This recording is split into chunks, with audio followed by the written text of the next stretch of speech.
আসসালামু আলাইকুম। নবম শ্রেণীর শিক্ষার্থীরা, আশা করি তোমরা সবাই ভালো আছো। আমি আবির। এখন আমি তোমাদের সাথে তোমাদের নবম শ্রেণী বাংলাদেশ ও বিশ্ব বইয়ের খ সেট কোশ্চেনটি নিয়ে আলোচনা করব। তো যাদের ক সেট এক্সাম তারা ক সেটের কোশ্চেনটা দেখতে পারো। যাদের খ সেট এক্সাম তারা খ সেটের কোশ্চেনটা দেখতে পারো। তো এখন দেখো খ সেটের এক্সাম। তো তোমাদের আমি এই ভিডিওর মধ্যে এমসিকিউ প্লাস এমসিকিউ ২ টাই তোমাদেরকে দেখাই দিব যেন তোমরা পরীক্ষায় ভালো একটা রেজাল্ট করতে পারো। তো আসো আমরা ক নাম্বার কোশ্চেনে চলে যাই। যেমন এখানে ক নাম্বার যে কোয়েশ্চেনটা লিখছে যে ১৯৬৬ সালে ৬ দফার ১ম দফাটি কি? আমরা দেশের স্বার্থ রক্ষায় সচেতন হব কেন? হচ্ছে ক, খ। তারপর ২ নম্বরে ক, খ দেখি। বাঙালির জাতীয়তাবাদ কাকে বলে? মৌলিক গণতন্ত্র চালু করা হয় কেন? ব্যাখ্যা করো। এই হচ্ছে ২ নাম্বার। তারপর ৩ এর ক, খ আমরা দেখি।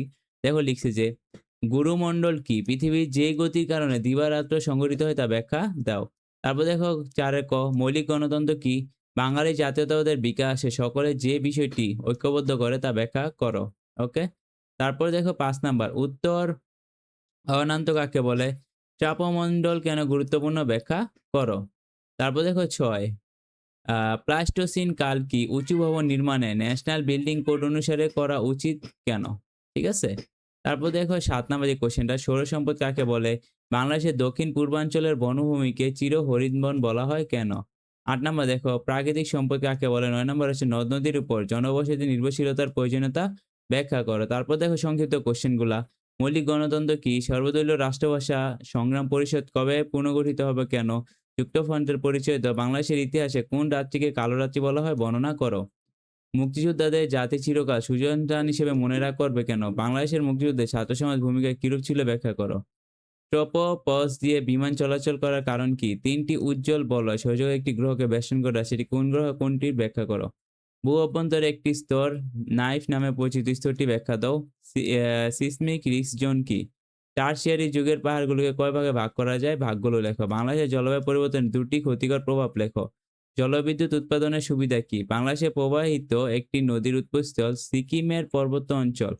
নদীটির নাম ও পরিচয় লেখো। বাণিজ্যের ক্ষেত্রে বাংলাদেশের নদীপথের ভূমিকা সম্পর্কে তুমি কি জানো? ওকে? এই ছিল যে তোমাদের খ সেটের যে কোয়েশ্চেন গুলো আছে। তারপর আসো এই যে দেখো যে খ সেটের যে এমসিকিউ গুলা এগুলা তোমরা খুব ইজিলি ভাবে দেখতে পাচ্ছ। যেমন এখানে একটা কোয়েশ্চেন কাটতে আসেনি, ফাঁসির দাবি নিয়েছে শীর্ষক কবিতার রচয়িতাকে। ঠিক আছে? তো এগুলার অ্যান্সার গুলো তুমি বইয়ের মধ্যে খুব ইজিলি ভাবে খুব সহজভাবে তুমি এগুলা কিন্তু পাইবা। ওকে? তো তারপর দেখো এগুলা এখানে সুন্দরভাবে সবকিছু দেওয়া আছে। তো তোমরা দেখতেই পাচ্ছ এখানে কত সুন্দরভাবে কোয়েশ্চেনটা দেখা যাইতাছে। এই যে দেখো। দেখছো তোমরা? এই যে দেখো এখানে ইজিলি ভাবে ৩০ টা কোয়েশ্চেন দেওয়া আছে। তো আশা করি তোমাদের এইটা পড়তে এবং দেখতে কোন ধরনের অসুবিধা হয় নাই। তাই তোমরা ভালোভাবে দেখে নাও। এটা খুব ইজিলি ভাবে সুন্দরভাবে কোয়েশ্চেন গুলো এটা তোমরা স্ক্রিনশট নিয়ে নাও।